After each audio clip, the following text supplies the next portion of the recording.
Coming up on Twice the Terror.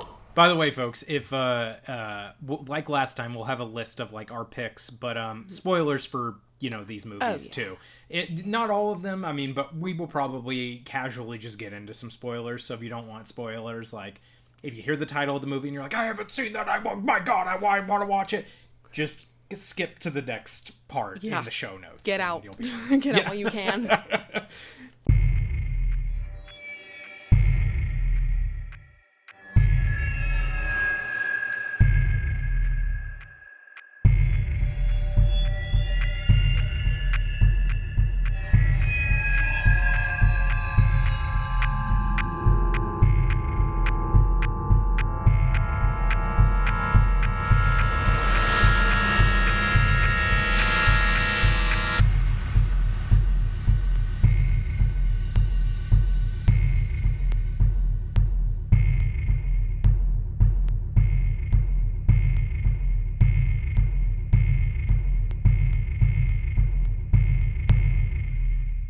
Twice the Terror.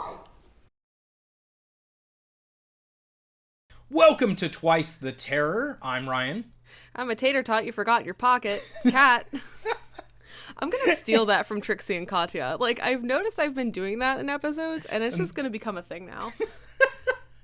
Perfect. You're going to catch me off guard every episode. I've got to immediately start laughing, and people are going to hear, oh, there's his laugh. There's his very distinct, high-pitched laugh that he's got. But if you don't know what Twice the Terror is, if you've never seen or heard our show, the way that the show works is that each week we bring in a topic. Kat and I bring points to discuss on said topic. Typically it revolves around something horror-related or supernatural or paranormal. Could be real, could be fictional, but whatever it is, we try to make it entertaining as best as we can. Kat, what is our topic for today? So, we were going to do another top 5 movie countdown, but because it's spooky season. Ooh, put it, Ryan, future editing Ryan, put in a ghost here. Wow, oh, it's a ghost. Ooh, scary, spooky. We need to go like Bone Chiller's lightning flash. But then I got to put a seizure warning on this episode. Yeah. Just, audio listeners, you're safe. We're going to do our favorite Halloween season movies. Now, this does not mean it has to be a Halloween specific movie. It doesn't have to be Halloween in the movie or anything like that. Just anything we like to watch during the Halloween season. With this particular one, did you set any rules for yourself when you were making your list? Or was it just kind of like throw, caution to the wind and just be like, whatever goes on the list is what goes on there? The only rule I set was that I didn't want to pick anything obvious. Mm-hmm. And by obvious, I mean, obviously I watch Halloween every Halloween. Mm-hmm. I watch Hocus Pocus I don't even need it to be Halloween to watch Hocus Pocus. So I was very cautious, make sure, don't mention anything that's, super specific to the season that you're going to watch every year. Like, I watch Trick or Treat every Halloween, ever since it came out. So I was just stick to the ones that you found yourself coming back to, the ones that really signify the Halloween season for me, because my dad and I always watch movies together on Halloween, and there are some that we religiously watch together, and those are the ones that made the list. So Yep, that was kind of my rule too. Unlike last time where I said oh, I could only pick one movie from a franchise or things like that. I didn't do that this time because, with Halloween, it's so, it's so specific to the season that of course I'm going to watch the entire Halloween franchise. Now that doesn't mean that every movie from the franchise is on the list, but I'm gonna pick and choose things, that I like. I don't know what it is. I skip Halloween 3, but go straight to 4 and 5. 4 and 5, for whatever reason, are the ones that are drilled into my memory, because AMC had the rights to 4 and 5, but not 1 and 2, so they played on a loop. Yep, so, I have that exact same nostalgia for those ones too, and same thing. I also picked movies. There's some movies on the list, if we were doing a ranking of which are the best movies, quote unquote best in terms of quality or filmmaking, It might be slightly different, but I also factored in things like you said, nostalgia for the movie. Is it something that my wife and I like watching both together? Because, I have movies I like, she has movies she likes for the season, and we kind of like watch them both. But are there movies that we like together that might change where it's on the list and all kinds of stuff? The only other rules I set for myself was it couldn't be a special. There's a lot of Halloween. I realized making this list that, I watch a lot of stuff during Halloween, but a lot of them are TV specials. So, it couldn't be a special. And the movie had to be... It could be a TV movie. As long as it's, movie length. It doesn't matter if it was direct-to-video, if it was in theaters, if it was on TV. It counted as a movie. So, that being said, my favorite Halloween TV special was Scary Godmother. I will be taking no questions. I had a bunch of those, classic Nickelodeon. I watch Doug's Halloween Adventure every year. I watch Hey Arnold. I love the Doug one. Yeah. It's so good. And, there's a ton of those that I watch. Episodes of Are You Afraid of the Dark that are Halloween-centric or, stuff like that I will definitely watch every year. But for this, that's a different list. Our top 5 Halloween specials can be a totally different list. But for this year, for Halloween, in regards to this particular episode, because we have some more episodes coming up that are season specific, but for this one specifically, movies only. It doesn't have to be Halloween, but a lot of them, I think all of them on my list are. But that's enough rambling for me. All right. Why don't you jump on in? Number 5. My number 5. Oh man, I can already feel the heat coming at me for this one. It's Cursed with Christina Ricci from 2005. Yes. Okay. I recently bought this at a half price books sale where they were doing DVDs for $1 and stuff, and it was there, and I was like, I've still never seen this movie. I know it's a mess, and Wes Craven kind of disowned it. There's a lot that happened. So it's for those who don't know, it stars Jesse Eisenberg, Christina Ricci. The premise of the movie, though, is that Christina Ricci and her brother get into a car accident. They end up in the woods. They both get bitten by a werewolf. Shenanigans ensue. I think that the movie is very fun. For me, I love werewolves. Werewolves are my favorite of the supernatural critters. In comparison to vampires and zombies and things like that. I thought it had a lot of great elements to a classic werewolf story. For me, this was kind of on vein with Fright Night. Okay. Now, I know Fright Night is... Vampire. I mean, a lot of people would say Fright Night is better, but I really liked Cursed because I really liked the actors. I love Christina Ricci, but Judy Greer absolutely makes this movie. Now, you had mentioned about this movie kind of being a bit of a mess. So in 2008, Wes Craven was quoted as saying, "The Cursed experience was so screwed up. I mean, that went on for 2.5 years of my life for a film that wasn't anything close to what it should have been." Keep in mind, he worked on this movie with one of the same writers, I believe, from Scream. So you kind of get an idea of the guns behind this. So he says, "And another film that I was about to shoot having the plug pulled, Pulse. So it was I did learn from the Curse experience not to do something for money. They said, 'We know you want to do another film. We'll pay you double.' And we were 10 days from shooting, and I said, fine, and I ended up working 2.5 years for double my fee, but I could have done 2.5 movies and done movies that were out there making money. In general, I think it's not worth it. Part of the reason my phone hasn't rung is that story is pretty well known." And Judy Greer as well in 2014 said, "I don't know why that movie got so fucked up. I don't understand it. I thought the script was fine. Honest to God, I didn't get the big deal. I don't know who kept making them fuck with it." She goes on to say, "Then we shot the movie for 7 years. I think they said we had 4 movies worth of footage. It was so fun but so weird. I don't get it. I couldn't figure it out." I still haven't watched it. Like I said, I bought the DVD. They recently... Scream Factory put it out on Blu-ray, I think, and has both cuts. I think I bought the unrated cut, which I've heard is a superior, in quotes, cut, that the movie actually makes more sense in the unrated cut than it does the theatrical, but I don't know how true that is. But I need to pop it in, maybe this year for the season. If you're really paying attention, you're gonna notice a lot of inconsistencies, basically script supervision goofs, and that's not anything on the script supervisor. No, It's when the you fact shoot, that they when you shoot that much footage, like, for and that somebody long. just kind of like cobbles a movie together and goes, here you go. Like, things aren't gonna be consistent in a movie like that. But that's not, just because I've heard it's terrible, does not mean that it's not fun. We've talked about that a lot too, that like, just because something is quote unquote bad or bad to mainstream audiences or bad to critics does not inherently make it bad. It, whatever value you want to put on something is more important than If the movie sparks joy, that's all that matters.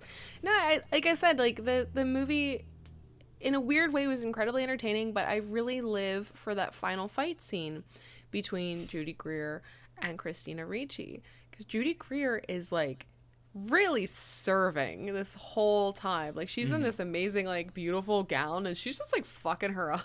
Doesn't the ending have a werewolf like flipping people off and stuff like that too? And that's, again, it's so funny. It's ridiculous, it's funny, and I think at a certain point maybe the entire cast and crew just said fuck it. Well, my number 5. And by the way, another little note to anybody: if we mispronounce people's names, like, apologies. That might just happen. Like, sometimes you see these people on IMDb and you're like, I think this is how you pronounce their name, but then maybe there's no interview or anything with them. So we're gonna do the absolute best we can. But apologies to any filmmakers or anybody listening who does know how to pronounce these names. But my number 5 is a movie that has a fascinating history. Some people feel like the history is more interesting than the actual movie. I disagree. I actually think the movie is a lot of fun. And it's going to be our next episode. My number 5 is Cry Baby Lane, a film written by Peter Lauer and Bob Mittenthal and directed by Peter Lauer as well. Now, this was a made-for-TV Nickelodeon movie. It premiered on Nickelodeon on October 28th, 2000, and it never aired again after that for years. And I won't go into too many details about it because I will go into detail when we talk about the movie in the next episode. But basically, this is a movie where it was lost, and somewhere along the line, people started going in like 2010, 2011, started going, wait, does anyone else have this memory of this? It was a fever dream. movie? Like, everyone had the same fever dream. Like, do you remember this? Yeah. And it eventually got to the point where it was rediscovered. Nickelodeon's like sister channel, for a long time they had on there was a Teen Nick channel, and they did this thing called The 90s Are All That, which was kind of like their response to Adult Swim, which was showing old Nickelodeon stuff at like early morning hours. They changed it to call it The Splat eventually, and Nick Splat, and like all these different like titles, and then eventually they just stopped doing it. But after this was discovered and people kind of like found out about it, they re-aired it finally on TV. And it's not a perfect film. It's a story about well, actually, Kat, you have no idea what this movie is, do you? I have yet to have seen it, so when I see it with Ryan for our next episode, it'll be my first time ever seeing it. Yes. So, and I will probably have overhyped it, and Kat's gonna go, "That's it." But that being said, I won't spoil the plot. I won't spoil anything about it. Oh, okay. But I will say that it is not a perfect film by any stretch of the imagination. I think the third act falls apart a little bit. But what it does so incredibly well is it captures the feeling of fall better than a lot of regular big budget films that I've seen. If I remember correctly, I think the director of it, I'll have to double check, but I believe he directed some episodes of Pete and Pete, and he directed, I think, Halloweeny, which is the Halloween episode of Pete and Pete, which again captures that fall atmosphere like perfectly.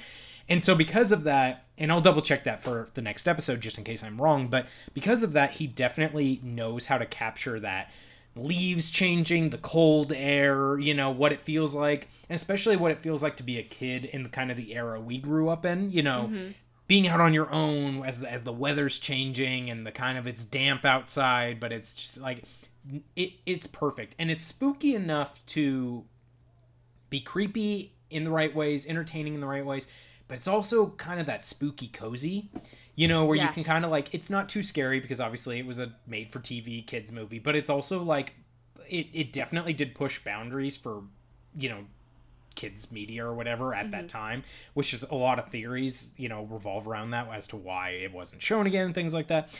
But it definitely has this air of kind of like, oh, it's spooky, it's fun, but it's cozy, and it's kind of like got this warm nostalgia blanket to just the feel of the movie. So you can watch this movie for free everywhere. It's on Internet Archive. There's like 5 versions of it now on YouTube. Like, someone please watch this movie. Yeah. Check out Crybaby Lane, especially if you want to get ahead of the next episode. All right, Kat, what is your number 4? Okay. So this one is a very Halloween-y, trick-or-treaty kind of a movie. But I just thought it was so good and so fun, and again, like, very reminiscent of like childhood and fall and things like that. So my number 4 is Monster House from 2006. Monster House. Yeah. This was a computer animated horror film that was directed by Gil Keenan, and it was also written by Dan Harmon, who did Community. It was also written by Rob Schraub.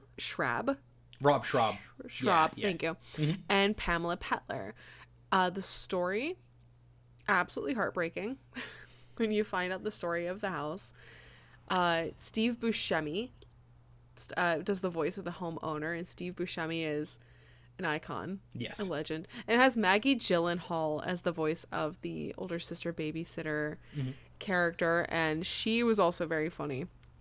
I loved her. But the thing that I really love about this movie is I love the friendships in the movie. I love that it's at its core, it is a love story as opposed to a horror story, and that always makes me feel good. And also, it's that you have a monster that is inevitably humanized, and I love when you break down characters like that, and you have a little bit more complexity with your villains, and it's not just bad guy is bad guy. Like, yeah, I want there to be depth to my characters, and there's plenty of depth in a kids film of all things. So it's absolutely incredible, in my opinion. If you have not seen it, which I highly doubt anyone has not seen it, but it has definitely gained a cult following. Came on July 21st, and that kind of screwed with it a little bit because it didn't come out right at Halloween. I think there might have been another Halloween movie that came out that year. Yeah. They didn't want to interact with. So Monster House came out in the summer. When will studios learn that is the worst? I mean, Monster House, Hocus Pocus, the new Haunted Mansion film. Like, even if the films aren't good, don't put out spooky movies in July. Like, if they're no one's. Like, I will go see it, but your general audience will not. Especially if it's specifically about Halloween, like Hocus Pocus or Monster House. Like, don't why? Put it out in September, October. People will go see it. They really will. So there weren't, now that I'm looking at it, there weren't any other kids movies that came out that October 2006, but there was Saw 3 and The Grudge 2 from the looks of it. So yeah, you wouldn't have interfered with those audiences. Not I mean, at all. like, I love the Saw films and stuff, but like, most parents aren't taking their, kids to go see Saw 3 and watch, really, yeah, the horrible, stuff that happens in that movie. so that was like my theory, but like apparently they just are shit at this. So I think, yeah, it definitely got swept under the rug after a while, but I think it really needs a good chance. If you want something to watch with the kids that's like funny for you but not too scandalous for the kids, I think it's a great option. And also, I might be misremembering this, but I believe it used that technology that I think maybe this is why it also, theoretically, this is just a theory, maybe didn't do as well. It was using that technology at the time that like Robert Zemeckis was trying to pioneer, which was like the motion capture animation technology. Yeah.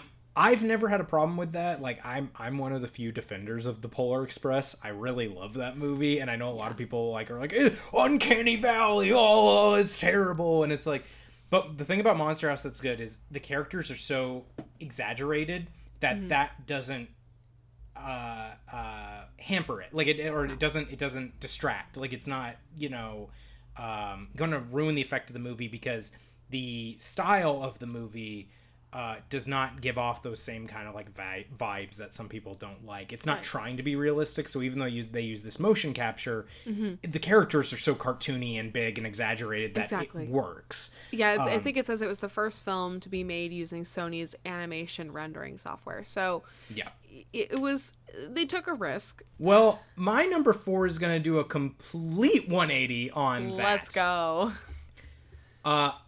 My number 4 is a film that has to be experienced. It is a film that you cannot explain properly.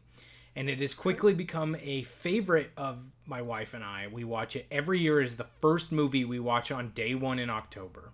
Okay. And it is a movie called Hack-O-Lantern. Have you ever seen or heard of Hack-O-Lantern? No, but I'm looking forward to hearing about it. Hack-O-Lantern is a 1988 film directed by, forgive me for the pronunciation, I believe it's Jag Mundara, I think. It's written, the writers credited are Dave Eisenstark and Carla Robinson. This movie was first introduced to me back in 2020 on The Last Drive-In. They did a Halloween episode of Last Drive-In with Joe Bob Briggs. This was their second movie they showed. And if I remember his description correctly, the way this film was made was it was a couple of filmmakers who were originally from India and had moved over to Hollywood and kind of started making films there and everything.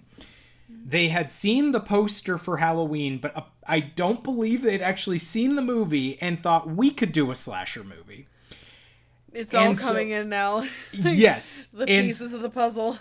And this was long after, this was 1988, so the slasher craze was pretty much dead at that point, or dying horribly slowly.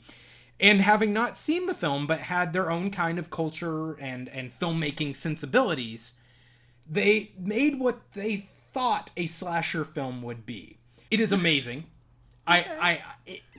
They cast a man named Hype Hike, I believe is his name, because they thought he was like a big star. And this is a dude whose like biggest credit is a tiny like small role in Blade Runner, but they credit him as like the he's the guy, he's the main character. Okay. It is I can't even begin to describe it. It is over the top. It is not scary in the least. There are like 28 plot points going on, different characters. There's a dream sequence musical number in the middle of it with a rockin' song. I was gonna say, is there a dance sequence? There better be. There sort of. There's a rock band that plays a song called "You're the Devil's Son," and it is the best. There is so many good lines that Shannon and I quote all the time. Sometimes we'll just there's like a cult involved in the movie, and this is their symbol, and so they'll just be like, the power's in the blood, and do stuff like this, which we love, and sometimes we'll just do. There's just random characters that show up for no reason. The least funny part of the movie is when an actual comedian shows up and his comedy is absolutely terrible and doesn't work, and it goes on for like 10 minutes. There is random bouts of nudity just throughout the entire film, because why not? Yeah. It is amazing. It is hilarious. It is brilliant. Where can we find such a beautiful film? Well, we own the Blu-ray because that's how we are. I mean, we absolutely adore this movie and have introduced it to people, and we love it. I believe you can watch it on Tubi, though. Like, you can watch it for free.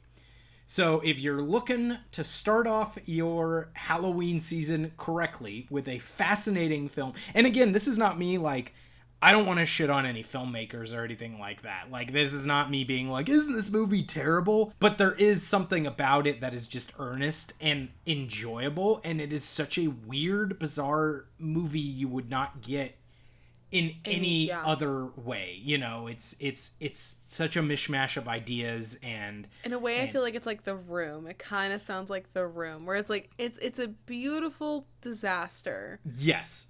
I would argue, I know this, to some people this is sacrilege. I think it's better than The Room in terms of its entertainment properties. Like, no, I haven't even seen it, but the fact that we have a hand sign, like basically a club handshake with a little saying, and there's a dance number or a musical number, I'm in. I'm already in. Yeah. Funny that we were talking about variety and directors and things like that. My number 3, actually a lot of my movies came from this year and the year after. Funny. Lost Boys. Oh, okay. Yeah. I am obsessed with The Lost Boys. It's by Joel Schumacher, who also did Phantom of the Opera, which, what the fuck? How do you go from Phantom of the Opera to this? But okay. That is a dude who's also had a varied career and is like, he's directed Batman Forever and Batman he went from and this Robin to, and Phone Booth and just like so much stuff. He's a fascinating person with his career, you know. So incredible. It stars the Coreys. It's got your boy Kiefer Sutherland. This movie has so many vibes to it, and yes, I'm going to use the word vibes. First off, the idea of the city, Santa Carla, I think it's called, but it's based after Santa Cruz, right around the time when it was considered the murder capital of the U.S. A lot of people in this town are coming up missing, and surprise, surprise, it has to do with vampires, but it has like that great Southern California vibe. Like, I don't think anyone has ever done a better job of encapsulating the vibe of Southern California than Corey Haim in this movie. Like, even his laugh. Great. Yeah, he's like, it is great. The entire movie, he's like, oh, like the kid was baked the whole film. Fantastic soundtrack. Yeah. Oh yeah. And my favorite scene, I don't fucking care. I don't care about the part where, like, you know, they're trying to get Michael to jump off the bridge. I don't care about the part where the rice gets turned into maggots and all this stuff. My favorite scene is Oiled Up Sax Man. I was gonna say the shirtless guy playing the saxophone, wearing nothing but a toe chain and a saxophone. The power to believe. I'm just toot toot. Lost Boys is a lot of fun. It is a great, like, you say 80s, and God, it is that movie. It is the 80s. It is the Die Hard 80s. And again, it has that. I should just mention Fright Night, because, like, I keep referencing Fright Night, but it has that vibe of Fright Night where, like, young teens preparing to fight this monster, and all they have to arm themselves is the knowledge from comic books. And you have Diane Wiest as the mom, and she is so cute. I love Diane Wiest. She's just so cute. And Alex Winter, and this is like right around when he was doing Bill and Ted, and Bill and Ted is like one of my favorite movies, not involving horror. Bill and Ted's great. I love Bill and Ted. So it's funny when it should be. It is scary when it should be. The vampires are actually quite spooky, and it's just all around good time. Yeah.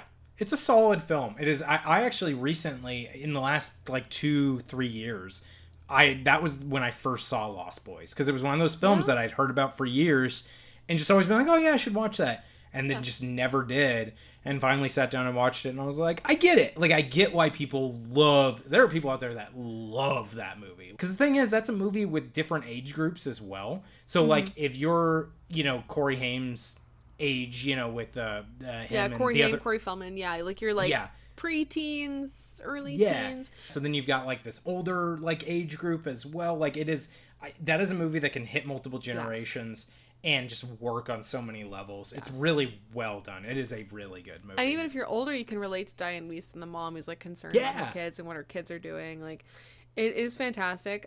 Every year at the landmark Santa Cruz Beach Boardwalk in Santa Cruz, California, this film is screened as part of the park's free summer movie series. Beachgoers may bring outdoor furniture and supplies to watch after sunset. Many features of the town shown can still be recognized, most notably the rides and games on the boardwalk itself. And Gerard McMahon, who wrote what became the theme is Cry Little Sister. He wrote that without even he just read the script. He didn't even see the film and wrote it. And it's, again, like, fantastic soundtrack, one of the most iconic movie themes for horror that I can think of. That's not just random noises like ch ha ha ha. There's something just so cozy about it. Like, it is this sleepy little beach town, and shenanigans ensue. And that's kind of what draws me to it. It's like I get in moods where like I really want to watch Lost Boys, and I notice it's always in fall because there's just something about this like little family. Yeah. They're like, you know, this like tight knit family unit and everything. So yeah, if you're looking for a good time, Lost Boys, this club has everything. It has crop tops. It has an oiled up saxophone player. It has a Chinese food container full of maggots. So. But it's solid. Sorry, it's good. Rambling. It's good. No. I mean, that's what we do on the show. So that was your number 3, right? That was my numero tres. Okay. All right. My number 3. This is I'm bending. There's no rules, but this is me bending the rules a little bit for my own list in this. Okay. My number 3 is a tie because I cannot separate them. Between Halloween 4, The Return of Michael Myers, and Halloween 5, The Revenge of Michael Myers. 1988, 1989. 4 is directed by Dwight Little, written by Alan B. McElroy, and 5 is directed and co-written by Dominique Othenin Girard. Yes. Othenin. Yeah. Listen, I took French for 4 years, and all I know how to say is Paris-Gelée aux toilettes. Look, I watched Dexter's Lab, and all I can say is omelette du fromage, which apparently is not accurate. I think it's supposed to be omelette sous fromage, but, you know, I don't know. Yeah, omelet of cheese versus... Yeah, I guess that kind of makes sense. I have no idea. All I know is omelette du fromage. Anyway, some people might be baffled by this. Oh, by the way, I forgot to mention, of course, starring Donald Pleasance, and Danielle Harris. You know, 4 was her first movie role. This starts the Jamie trilogy, but really, I mean, I kind of feel like it is technically a trilogy, but I consider it more of like 2 movies back to back, because 6 was so long after. They didn't get Danielle Harris back for the film because of what they ultimately, like, how they wrote her character out of it and everything. And so it does all tie together. It is technically they call it the Cult of Thorn trilogy ultimately, but to me, Halloween 4 and 5 are a back-to-back, you know, movie watching experience. And again, some people might argue, they might go, why'd you include 5 as high as 4? Because arguably 5 is not as good. It's not. I mean, I'll just flat out say it. It is not as good. But like you said, you do have to watch them one right after another. And it hearkening back to what we had talked about previous in the episode, this was the only Halloween film that AMC owned the rights to, but you know, we didn't have 1 and 2, so every Halloween they showed them one after another ad nauseum. It was 3, 4, and 5 because those, you know, those were the ones they would show all the time. Mm-hmm. The one that, again, like you said, they would only occasionally show. Like they would show it, you know, 1 night or 2 nights, you know, maybe, but like 4 and 5 were on like loop during AMC. It was just constant. You would turn it on. If you had nothing else to watch, Halloween 4 or Halloween 5 was on. Yes. We had, a nostalgia kicking in. I'm just remembering sitting in our rec room, and we had one of those old tube TVs that was in a wooden set. Mm-hmm. That's how fucking old this TV was. It had the knobs and shit. I would sit in front of that fucker, and I would sort my Halloween candy from, this is what I'm trading with my brother, and this is what I'm eating right now. And I would watch 4 and 5, and my dad would supervise to make sure I didn't get poisoned, even though that's an old urban legend. Yes, exactly. But I mean, I have those same memories of like specific nights of coming home after trick-or-treating and Halloween 4 or 5 was on, or just watching them throughout the month. Like as much as I love owning them now on like Blu-ray and stuff, like there's a slight bit of nostalgia lost because it was that sense of, now I watch them back to back like once a month, you know, for the month. But back then you would just turn it on all the time. Arguably, yes, Halloween, the original John Carpenter Halloween is a better film. That being said, Halloween 4 just gets the season right, man. Like it gets the feeling of Halloween. Again, kind of like I talked about with Crybaby Lane, Halloween 4 gets that autumn feeling, especially with that opening, those like quiet credits where it's just like shots of the field and like the scarecrow and stuff, and it's like, and the old Halloween decorations, like that. God, that movie gets so much right. And I mean, obviously, Danielle Harris is fantastic in it. Donald Pleasance is great chewing the scenery as always. I mean, he ramps it up with each movie. I think by 5 he's shouting most of his lines, but he's so good. The entire cast in that movie is so good. And that was a movie, if I remember correctly, there was like a writer's strike coming up, and I think Alan McElroy had to write it in like 2 weeks. Like, it was basically just like, you got to write this thing, we got to get going, we got to start shooting it. So the fact that movie is so good, the only problem I have with that movie, and I think it's a problem most people have, it is arguably maybe, no, there's worse ones, but it's one of the worst Michael Myers masks. It is... 4 has a really weird looking mask that I've never quite been able to pinpoint why it looks weird. Like, the future seems smaller on it and stuff. Like, it doesn't...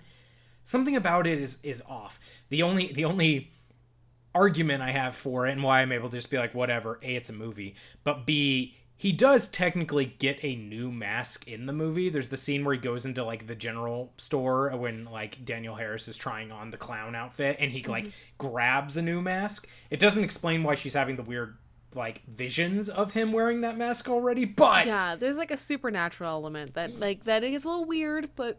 Yeah, and then, of course, and that ties in, we won't say it, but that ties in with the twist ending of 4, which they then abandoned for 5 and kind of, like, rewrote.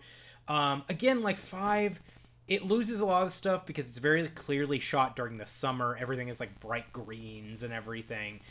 They made a lot of weird choices in terms of killing off certain characters and letting certain characters live. I think the middle section of that film kind of drags a little bit, but it's still, 5 still has a really solid style to it. Donald Pleasance is still great in it. Danielle Harris is still great in it. Like, and there are some really like tense moments in that movie too as well, that like it's really well done. Seeing a little kid run from Michael Myers really adds, like, and for me, I was the same age as her, so I'm like picturing myself running from Michael Myers, and I'm like, you know.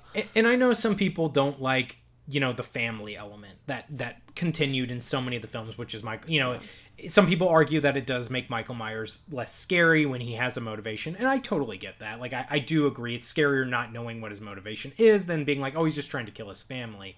But that all being said, like, it's still, I think it's even more terrifying the fact that he is her uncle and is willing to, like, kill Jamie, who's like a 10-year-old girl. Like, he is that brutal. He's like, I don't care, she's got to die. Like, it's just as scary in just a different way. Those movies, though, like you said, part of it for sure is nostalgia. Part of it is growing up watching those ones all the time. Part of it is the fact that they continue into each other, but like, I cannot separate 4 and 5. If I go a year without watching some of the Halloween movies, it's never 4 and 5. Those are, I always have to watch those. So yeah, I could not separate them. They're too good. They're too good back to back. They actually, and I'll get into it, they probably would honestly be a little higher on my list. They might have been number 2 if it wasn't for a factor that I'll talk about when I get to my number 2 that pushed it a little up one space, but still have to watch those every year. And we're going to leave it right there, but tune in next time for the second half of our favorite Halloween films. Until next time.